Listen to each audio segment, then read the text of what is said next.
Unscripted, Unbound. unconditional. Welcome to the Well Unfiltered. I'm Mindy, I'm Nicole, and we are the hosts of the Well Unfiltered podcast. where each episode you'll hear unscripted faith stories that will make you think. Unbound life lessons that will crack you up. I'm talking adjust your waistband laughter. But most of all, unconditional grace and love that will help you connect to God and to other women. Welcome to the Well. Unfiltered. Well, welcome back to the Well Unfiltered. I'm Nicole. And I'm Mindy. And we are so excited to continue our series on relationships. Before we jump in, we want to make sure that you connect with us across all of our social platforms, on Instagram, on Twitter, on TikTok, on Facebook. Look for the Well Unfiltered so that our conversation can keep going.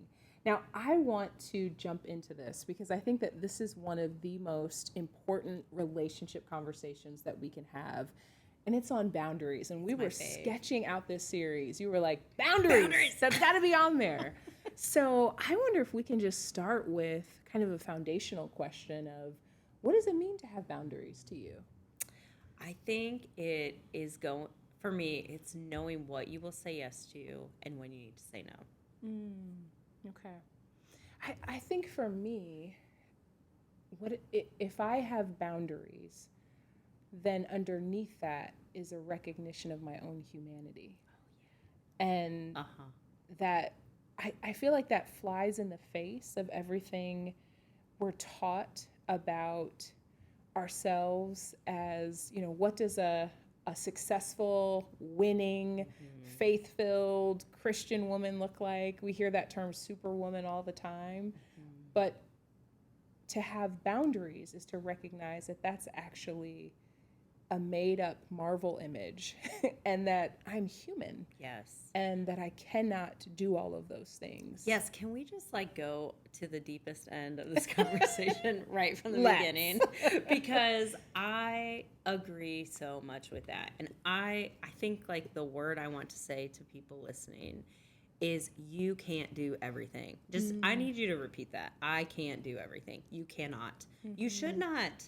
We have just been given this plate of expectations that is full of, you can't do it all. And we weren't designed to do it all. And that is why I think boundaries are so important because it's like a natural safety zone before you burn out. Yeah. And I could think of a scripture, but I think of a sitcom. That's what came to my mind first. Amen. And one of my favorite sitcoms is The Office. Oh, me too. And I don't know if you remember this. It was one of the episodes where Angela was party planning something and making Phyllis do all the grunt work. All of it. And Phyllis, I think, is in therapy or something, or asks someone for advice.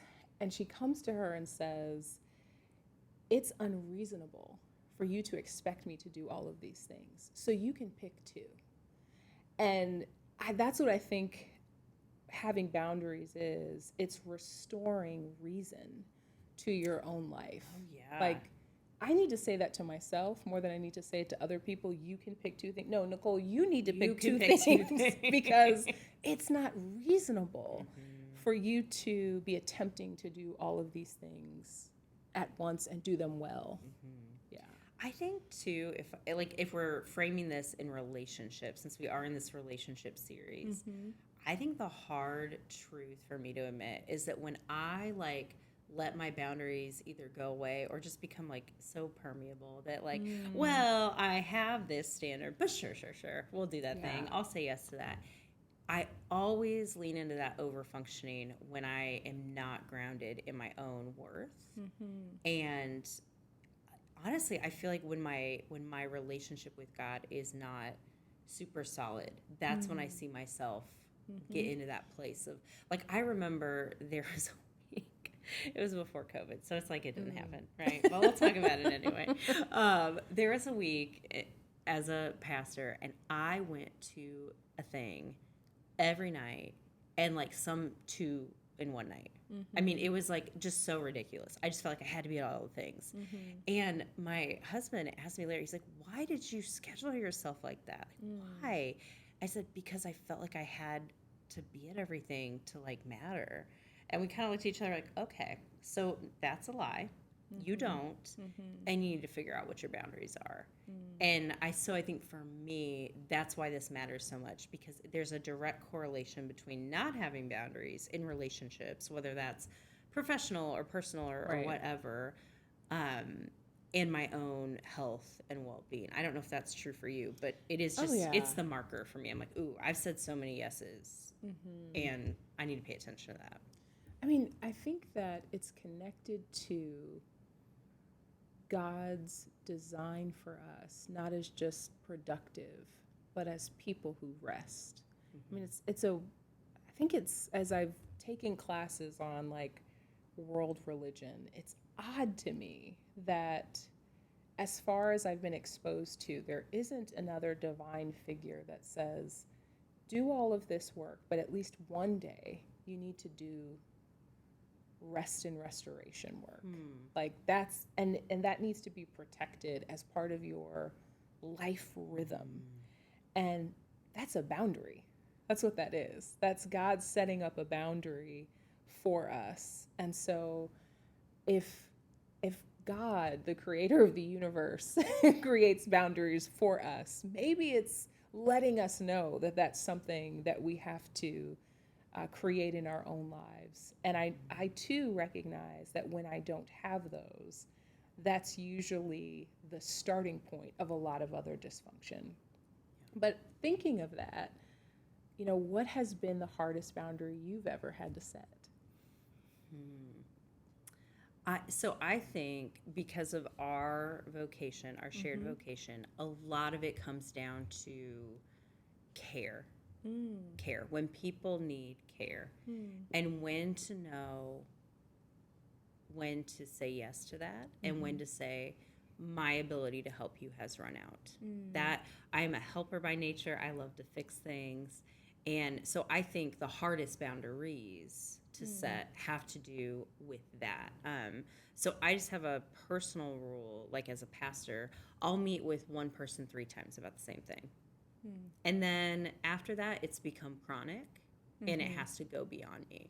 But I think if I don't have that like firm of a boundary, I would get into this cycle very easily of like, well, just one more time. Gotcha. Let me help them. And so I just have to watch myself, like as an Enneagram 2, as a pastor, like I will enable the heck out of you. And no one needs that. Like that is not helpful help.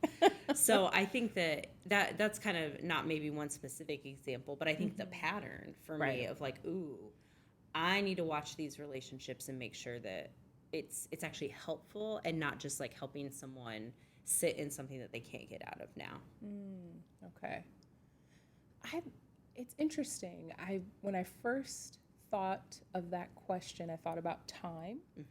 But I think the hardest boundary I ever had to set was actually boundaries and how someone could relate to me, and specifically how someone could treat me. So I have this family member who I love dearly, and who in their expression of anger gets really volatile. Volatile with their words. And I think in a similar way, I'm not an Enneagram 2, so I'm usually not like, how can I help? I'm like, what are we doing? that's I don't know what that means about me and my call. That's another episode. But I think that because of that, sometimes people will project on me that I'd have to respond in a Christian way, and maybe other people don't have to be as Christian. And so I had set up a pattern where this person could say some really crazy stuff, and I would not respond, and then either not address that, and then we would just kind of brush it off and pretend like it didn't happen at the next family gathering. And then in one particular instance, they said something that was just, I can't think of another word except just evil.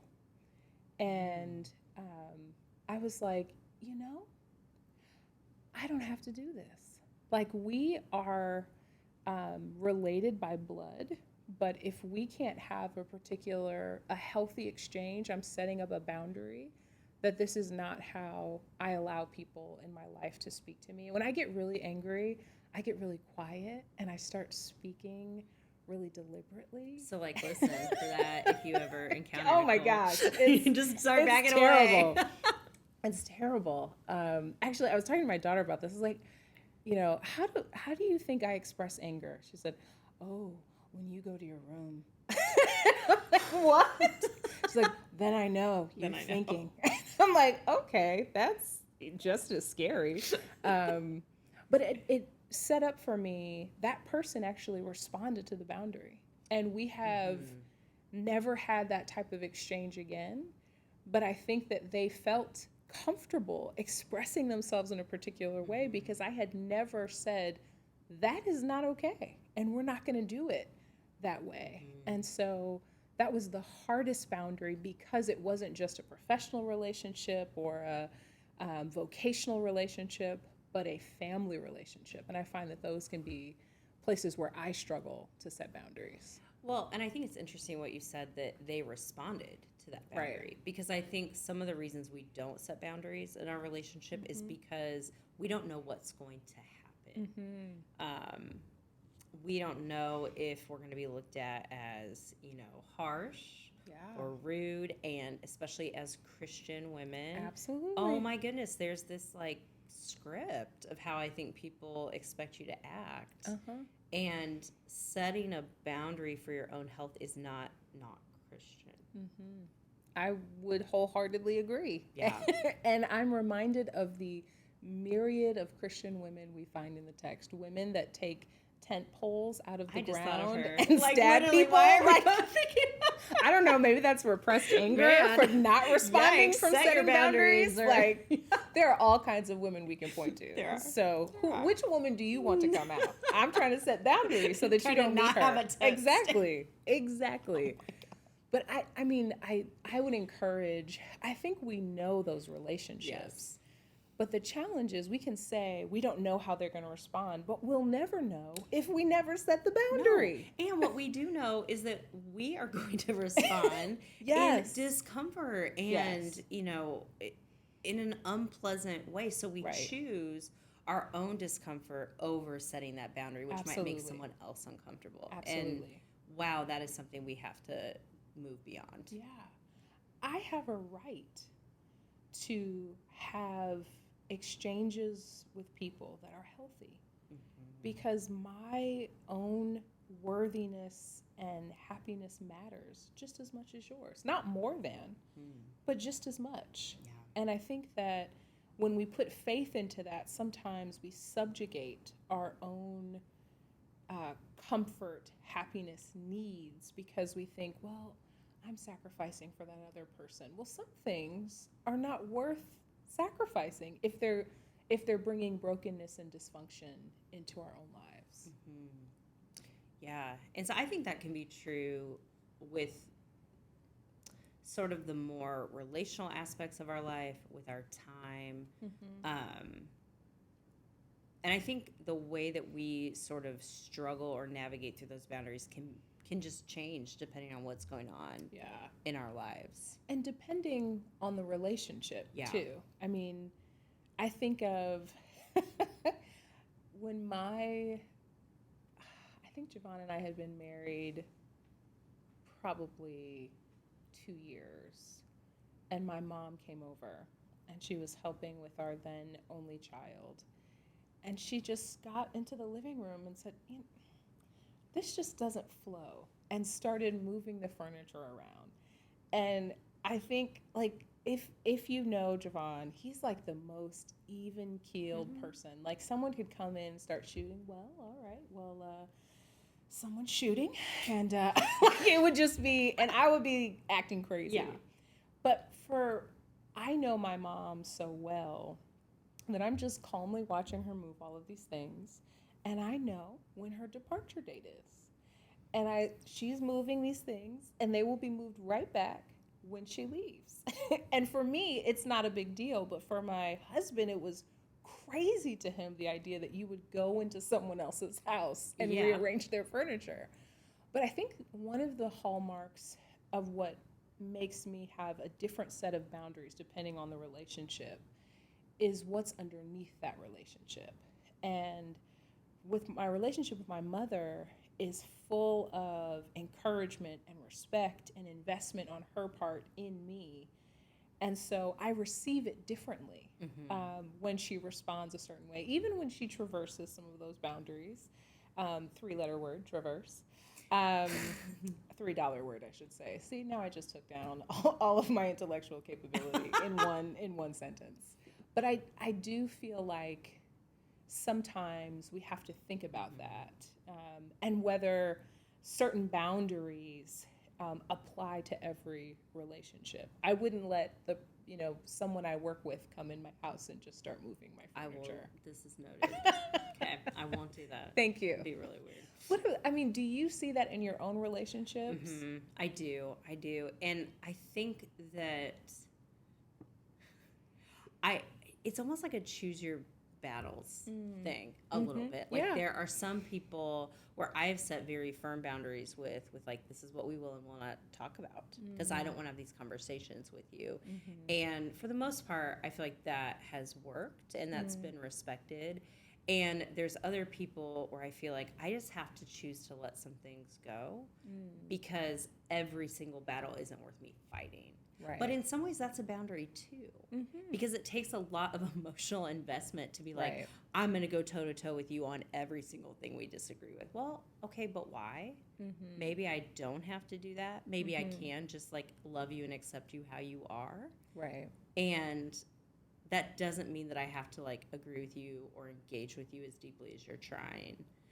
It makes me think back to that conversation we had with Jennifer Thompson earlier on this season, just about the way that some of those boundaries are even just self-preserving, which sounds kind of sad, but I just think that that's part of it. That's okay. Well, that makes me think of when we talk about these different boundaries and these different relationships, when have you set one and it failed? And what did you learn from that?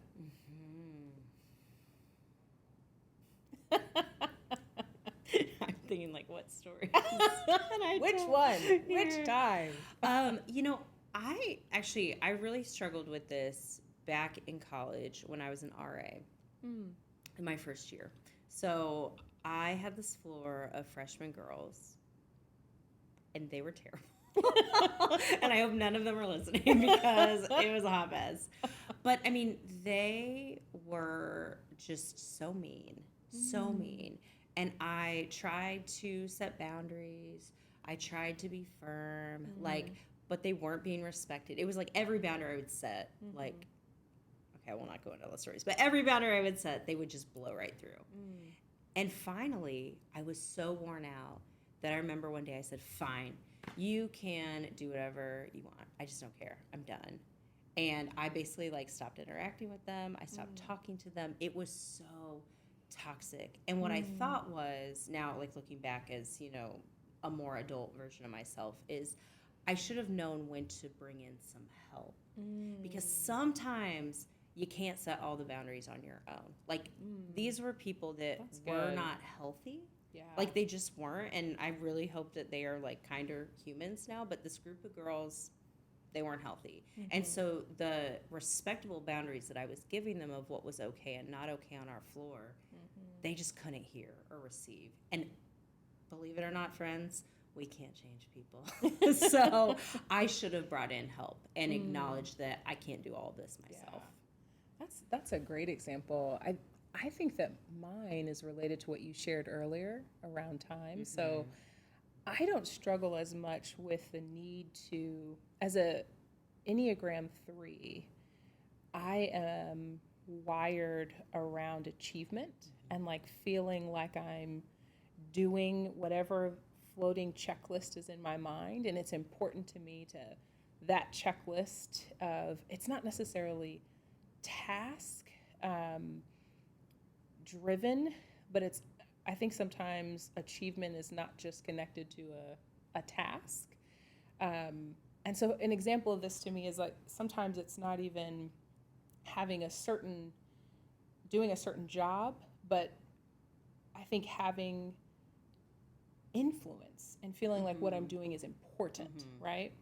So I think underneath that is potentially a dysfunction around saying no to things, not because I have a fear of missing out on being there. I have it. I have it. No, I don't have to be there. But like I have, I think sometimes because of my wiring around being achievement oriented, it's this scarcity of, well, if I don't do this, then will I progress in where I'm trying to go? Thinking that like everything that I'm doing could lead to whatever the next thing is. And so the way this will work for me sometimes in work is that I'll say yes to keynoting something. I'll be the facilitator of this, and I'll have a presentation due on Tuesday. And this is all due within 3 days, and I'll say yes to all of it. And I'll do all of it, but I actually won't enjoy the experience. Like that, I mean, it's just, I think of one example where I had this huge conference, 4 workshops to do, had to preach on Sunday, and present to our cabinet on something on Tuesday. And the purpose of the conference was for women to connect and grow in their faith. And as soon as my workshops were over, I had to leave. Yeah. And it's not just, I could check off that I did the task, but I missed the opportunity to actually grow in my faith by creating boundaries around my time so I could fully be present with other people. And I am notorious for doing that. And I mentioned this in another episode, my ministry coach will pray this really annoying prayer. Like, God, teach Nicole what to say no to. Oh. And I'm just like, get out of here with all this truthiness. Yeah. I don't want any of that. But that to me is at the heart of boundaries. There's so much to say yes to. Yeah. Like there will always be something to say yes to. And not only are we not missing out, but underneath that is this scarcity that if I don't do this, then God is not going to present this opportunity again. Who said? Like, why are you? But why do we believe that? I mean, I'm sitting here and I'm like, yes, I get this. I'm so afraid of that. And I do have FOMO, like, so bad. So it's a different I'm like, do you love me? Can I be loved? Please love me. I mean, like, that's all my junk. And mine is, do you love me enough? Do you love me more? Because you should love me more. Like, it's equally dysfunctional. Yes, yes. But it's like, why do we believe that if we miss one thing, we will miss all things? Because for me, that is like a quick trip to just letting all my batteries go. Like, I don't need those. What, a Sabbath? No. Who needs a Sabbath? I can be at all the things. I mean, it's hard. So then when you're drained because you have no boundaries. Right. Then nobody likes you because you're like this awful version of yourself. I am such a jerk when I'm tired. Like yes. All of the warmth, all of the friendly, it's gone. Yes. Like, let's just get it done. So then there's this cycle that we create. We don't set boundaries. We say yes to too much. We can't fulfill those expectations. We doubt ourselves. We don't set back. Like, it just, it continues. Yes. And so I wonder if there are, and I know that a boundary that was set up a couple of minutes ago when David lifted up that 20-minute sign, we're just going to pretend that boundary wasn't set. With just one more question. One more question. Because I think some of this is grounded in our false perception of what a Christian woman is, who's always helpful, always says yes, is completely self-sacrificing. And I wonder if there are other women in the text that help inform a healthier version of Christian womanhood that sets boundaries. What is that scripture for you? Yeah, well, it's funny. I wasn't thinking of a specific woman, actually. Okay. You're going to laugh. Tell me more. Is it Paul? It's not Paul. Okay. No. It is Ecclesiastes. Of course it is. Is it a time for everything under heaven, or are we going somewhere else? my gosh. I was going with, don't take a drink right now. 'Cause you're gonna Thank you for the warning. I'm ready. I was going with everything is meaningless. Oh my gosh. I'm glad I didn't take a drink. Everything is meaningless. Okay, it feels like this got really dark, but I promise it didn't. Bring us back, Mindy. What does that mean? Here's why I love it, even though it is a little extra. Because when you think about it, like, okay, Ecclesiastes is basically like, get over yourself. That's what that whole book to me is about. It's like, you think everything is like the height of everything. But really, when you put your life in perspective, it's just not that deep. And that, I feel like, is the mantra I have to tell myself constantly, is this thing that you're so worried about, you're probably not going to be worried about it in a few weeks. You really probably aren't. Now, there are like some things that are crises and like we care about those. But most of the reasons that I let my boundaries go and don't honor them were not worth it. And so that's what I try to hold on to, is like this thing that feels like a mountain might not actually be. And it's actually fine for me to say, I'm a human with limits. Yeah. This doesn't matter. This is not an emergency. We're all going to be okay if I say no. Yeah. So everything is meaningless. Will that be the pull quote from the episode? Yes, except your boundaries. Except your boundaries. So I actually... Please rescue this. No, I think that is brilliant. And I think another example of a woman in the text who sets a boundary is Vashti. And I love her. She's one of my favorite characters who we never talk about. And when I have heard her preached on, it's usually a footnote to Esther. Or I've even heard her presented as, you know, she didn't have the vision to see that she would lose her kingdom because of this decision she made. But every time I read that text where it talks about how Xerxes, her husband, had been drinking for like 3 months, invited all his boys from all over the region, and they've just been partying. And one commentator talks about how when he says, come in your crown, that it may have only been your crown. Right. And so there's not just this boundary of, I don't want to do this, but also I am protecting myself, and I have the right to do that. And that's more important than any material thing like a kingdom or a crown or a position. And I really believe that after that, she's in like this Thelma and Louise mode on a camel somewhere smoking a cigarette. Like I really, that's my idea of what she's doing. Like, peace. Y'all can have the kingdom. I have my boundaries, and it is better to live free and in line with the boundaries that I set for myself than to live caged by the boundaries that you set for me. And I want to be that woman. And I'm getting closer to that. I'm not full Vashti yet. I actually don't think the world is ready for like full boundary setting Nicole, because I would just, no to all of you. From and I would start from your camel. Yes. I just have to complete this image. And at the end of it, I would say, everything is meaningless.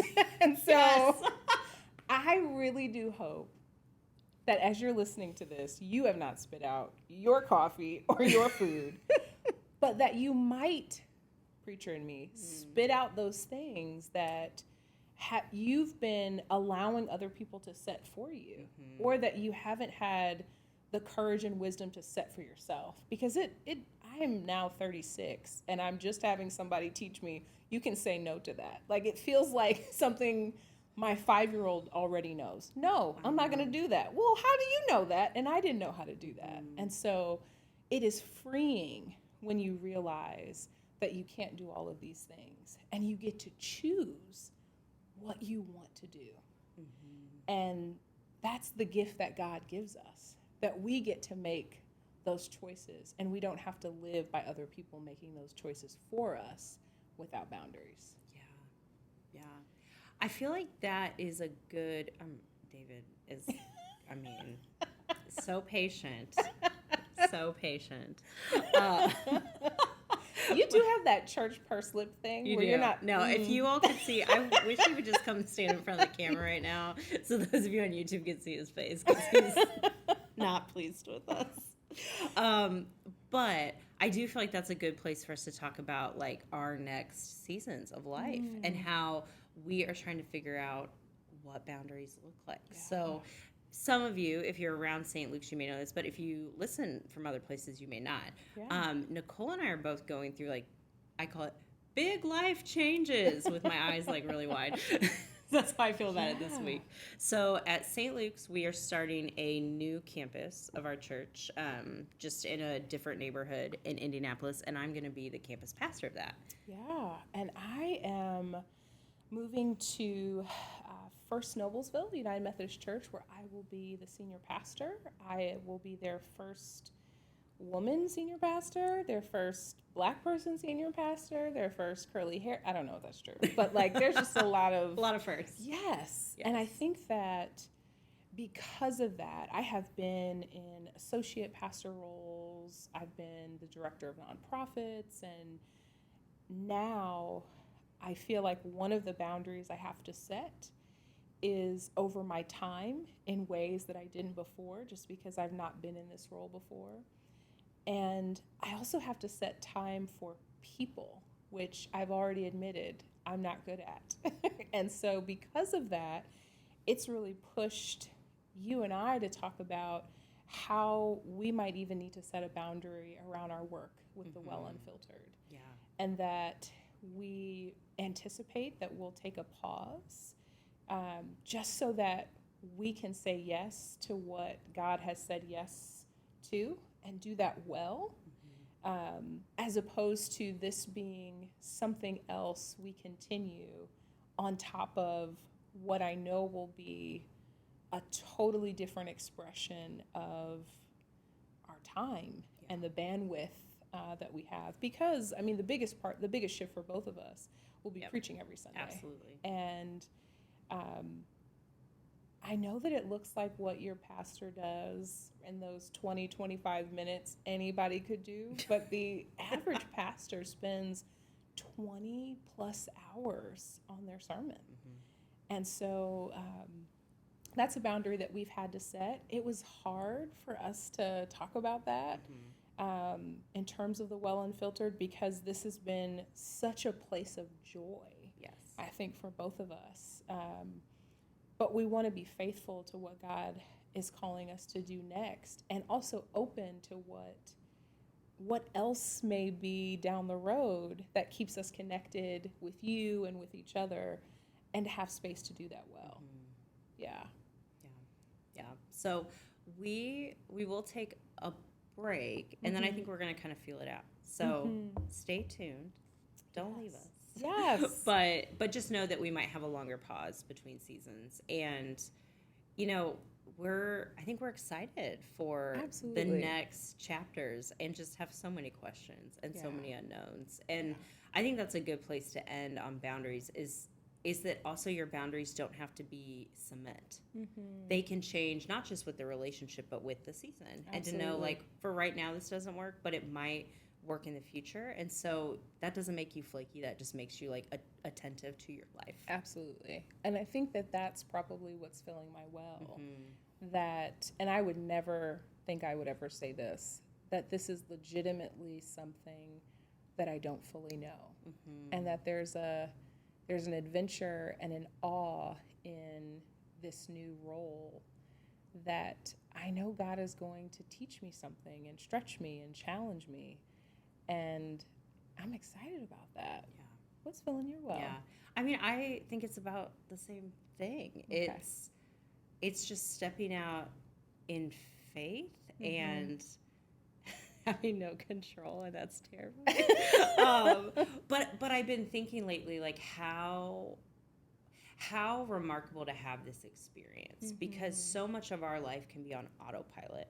Yes. And the fact that I feel like I'm being propelled to pay attention and be intentional and just say, God, I don't know what you're doing, but I trust you. I mean, there's a lot of goodness in that. Absolutely.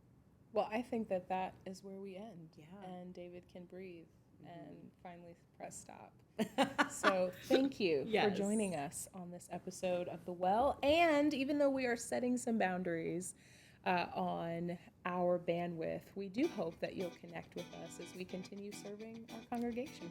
So we'll see you next time. Bye.